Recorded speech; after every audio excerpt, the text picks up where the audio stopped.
Is geek chic back? Welcome back to A Study of Style, the series on this channel where we take a look at a specific fashion aesthetic and do our best to break it down, what it is, how it came to be, and its identifying features.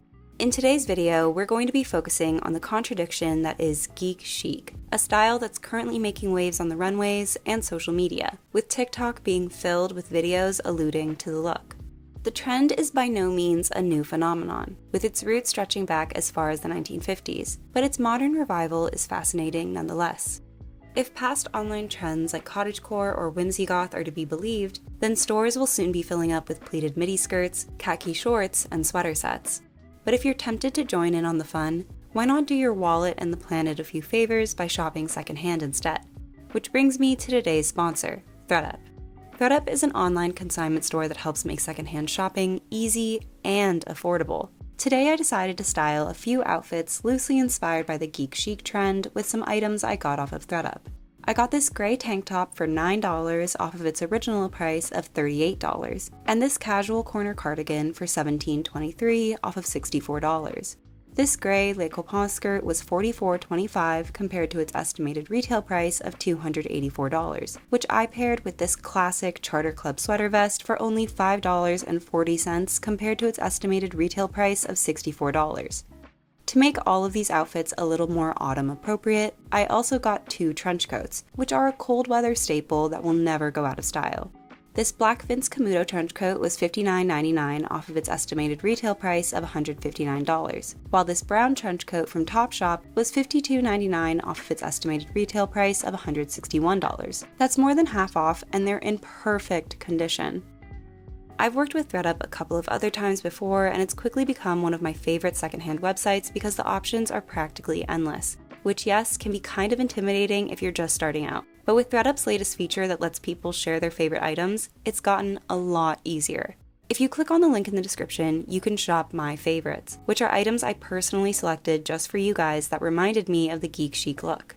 There's bags, skirts, shoes, blazers, coats, you name it, I got it. And if anything winds up striking your fancy, you can also use my code ModernGurlz for an extra 40% off your first order. Now let's get back to the video. To understand the geek chic style, one must first get a firm grasp of the geek, specifically how they've been depicted in popular culture over the years and the public's perception of them. Believed to stem from the Low German word geck, meaning fool, freak, or simpleton, the term geek saw widespread use in North America during the 19th century to refer to a very specific type of carnival performer, one who was considered so unskilled that their only talent was biting the heads off of animals. These graphic performances were considered unseemly, yet continued to be a form of entertainment, but the geeks in question wound up being so despised by the public that at the time it was even a point of pride to work for a carnival that didn't have a geek show. The popularity of these acts slowly dwindled over the course of the 20th century, and by the 1940s had all but died out, and as such, the word geek didn't pop up half as often in ordinary conversation as it once had. It was occasionally used as slang in the 1940s and 50s to refer to a person who was extremely interested in computers, electronics, and technology, subjects that were still relatively unfamiliar to the general public, making engineers and scientists of the time geeks. It was around this time that the US began to turn their attention towards space exploration, with the Jet Propulsion Laboratory project getting its start, but it was the astronauts, not the people behind the desks, who became celebrities. While men were the face of these projects, there were dozens of women working behind the scenes on the calculations that made these early space missions possible. Because of their knowledge in physics and mathematics, they were technically considered geeks, but they were also nicknamed human computers, and a more playful moniker has sprung up in recent years, the Rocket Girls. The JPL was eventually transferred over to NASA in 1958, and with it, the Rocket Girls. Although there was no strictly enforced dress code, all of NASA's employees were expected to wear appropriate office attire. Unlike the 1940s, which saw women dressing in utilitarian styles when joining the workforce, during the post-war era there was a distinct shift away from masculine styles in favor of more feminine ones. This meant that by the 1950s, modest attire like blouses, suit sets, cardigans, and mid-calf skirts had become the norm for women's office wear. Meanwhile, male engineers at NASA typically wore a dress shirt, a tie, and trousers, and with many other tech-driven companies at the time period opting for a similar look, it would serve as the foundation for the geek uniform in later years.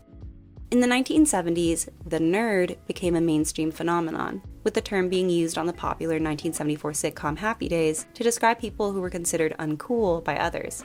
SNL had a recurring sketch called The Nerds. Nerd Days were hosted in schools across the nation, and the word was added to Webster's Dictionary in 1979, where it was then defined as, quote, a person regarded as contemptibly dull, unsophisticated, etc. In an article from the time period, they were described as, quote, nerds were instantly recognizable, almost as though they had a big X branded on their foreheads. They always slouched, wore cracked horn-rimmed glasses held together by tape, wiped their noses without a handkerchief, never combed their hair, and were afflicted with dandruff, body odor, and complexion problems. There was also the matter of their attire. Nerds were known most for the way they dressed. It was almost as though they put their clothes on in the dark. Nothing ever matched, not even their socks. A self-proclaimed nerd watcher shared similar sentiments in another article. Quote, they wear cuff pants with a thin belt, white socks, penny loafers, an unbuttoned cardigan and ChemLab glasses, has short hair, and is uniformly ugly. Of course, that's only a physical description. True nerdity is a lifestyle that's hard to define. A real definition would be one who aspires to perfection in every aspect of life and cares little for non-academic happenings. Although I find these descriptions to be rather harsh, they did reflect the public's opinion about nerds. Apart from their behavior, intelligence, or supposed unattractiveness, one of the biggest factors in whether or not someone was a nerd were their interests. Nerds of the 1970s were stereotyped as being too passionate about outer space, technology, math, fantasy, and science, which is a pretty ridiculous thing to single someone out for liking, considering pop culture at the time was basically catered towards those interests. The role-playing game Dungeons & Dragons hit shelves in 1974. Star Wars was released in 1977 to immense critical and commercial acclaim. Star Trek, which had started off as a TV series in the 1960s, began its own movie franchise in 1979. The Atari 2600 popularized home video consoles, while the arcade industry was bringing in billions of dollars. And several home computers were on the market. While this should have made the 1970s the best time to be a nerd, it turned out to be the opposite, with nerds being so widely reviled and ridiculed that many wound up hiding their interests out of fear of being bullied. But one day, the pendulum swung the other direction. With nerds being so out, they were suddenly in. And in the 1980s, there was effectively a nerd revolution. Films like 1982's Zapped, 1984's Revenge of the Nerds, 1985's Weird Science, and 1987's Can't Buy Me Love showed that nerds were just like normal guys, which in 1980s speak meant that they liked to party and were incredibly misogynistic. 1983's War Games, 1984's Ghostbusters, and 1985's Real Genius made the nerd's intelligence a superpower instead of a hindrance, allowing them to accomplish things no ordinary person could. There were also coming-of-age stories, like 1985's The Breakfast Club, 1986's Lucas, and 1985's Back to the Future, which showed the nerd in a more positive light with actual character growth. Notably, there were very few female nerds, because obviously a woman would never be interested in science or computers. Fashion trends of the 1980s took a good deal of influence from the 1950s in general, especially the popular Ivy League look that eventually evolved into the preppy style. But the nerdy outfits that appeared on screen specifically referenced workwear of the 1950s, which made nerds resemble their parents more than their peers, tying into the idea that they looked as out of touch as they acted. Because the stereotyped appearances and interests of the nerds of the 1970s and 80s shared so much overlap with geeks of the 1950s, the two terms eventually became synonymous with one another, with geek re-entering the common vernacular. Although I would like to point out that they technically are different, with intelligence being a requirement for nerddom. By the 1990s, nerds/geeks had become a permanent fixture in the entertainment industry, with both realistic and comedic versions of the archetype appearing on screen. Taking notes from over-the-top geeks from the past like Professor Julius or Eugene Felsnick, sitcom characters like Steve Urkel from Family Matters, Screech from Saved by the Bell, and Stuart Minkus from Boy Meets World continue to push the prevailing geek stereotype of being science-obsessed, socially awkward, squeaky-voiced outsiders who wore thick glasses and ridiculous clothing. While these characters were varying degrees of likable and sympathetic, being a geek wasn't exactly a good thing. In other projects, the geek was made empathetic and relatable by highlighting how their oddities were by no means a justification for their mistreatment, and that everyone was a bit of a geek in their own way. In film, this included 1991's My Girl, 1993's Addams Family Values, 1995's Welcome to the Dollhouse, and 1998's Rushmore, while on TV, you could spot them on Freaks and Geeks and My So-Called Life.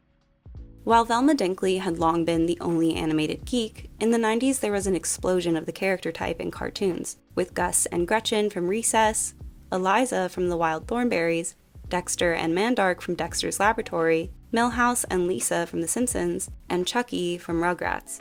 With many of them wearing giant glasses and dated clothing, it was clear that the geek look had been solidified in pop culture.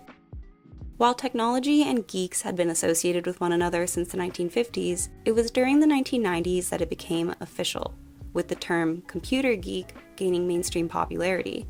This was likely as a direct result of IT departments becoming more common within individual companies because of the increasing popularity of computers and the internet. And while they were a valuable part of the company, they were often kept separate from other employees, fostering a sense of otherness that had plagued the geek since the 1800s. However, on a larger scale, computer geeks were thriving, with the dot-com boom turning people into multimillionaires overnight, making geeks just as inspirational as they were mockable. In response to the tech industry's success, there were an assortment of films released over the course of the 90s that positioned computer geeks as the hero, effectively subverting expectations of the trope. Depicted by both men and women, they were video game designers, computer hackers, and system analysts. And while they were sometimes still a bit socially awkward, they could still kick ass, save the world, and fall in love, making them cool. These films included 1992's Sneakers, Hackers, Johnny Mnemonic, and The Net, which were all released in 1995, 1997's Nirvana, and Existence, The 13th Floor, and The Matrix in 1999. It really was hip to be square. Hollywood wasn't the only place showing geeks love, with high-fashion runways featuring styles inspired by the nerdy looks of the past and present. The 1990s was a huge time for youth counterculture movements, which resulted in the mainstream popularity of alternative fashion subcultures like grunge, goth, and punk. Considering geeks had spent decades as societal outcasts known for having bad taste, popularizing their clothing was just the type of ironic contradiction that the era thrived on. Coined geek chic, the style first began to trend in the mid-90s, with many citing designer Miuccia Prada as the mastermind behind the craze, with her spring-summer 1996 collection being titled Banal Eccentricity. The look could be interpreted as a combination of the clean-cut workwear of the 1950s, the academic styles of the 1980s, and the rebelliousness of the 1990s, resulting in a style that was slightly disheveled but simultaneously formal.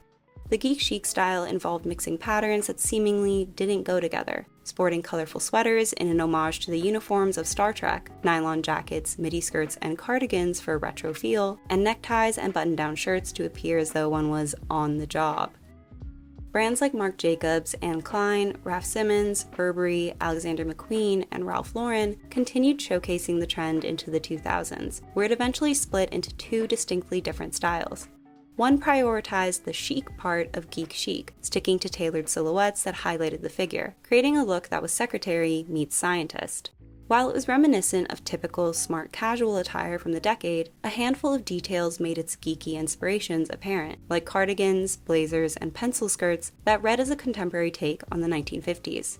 This sort of sexy librarian look was sported by Gisele Bündchen in 2006's The Devil Wears Prada, Lucy Liu in 2003's Charlie's Angels, Eva Mendes in 2005's Hitch, Maggie Gyllenhaal in 2002's Secretary, Uma Thurman in 2006's My Super Ex-Girlfriend, Jessica Alba in 2005's Fantastic Four, Joan Cusack in 2003's School of Rock, and Jessica Biel in 2007's I Now Pronounce You Chuck and Larry.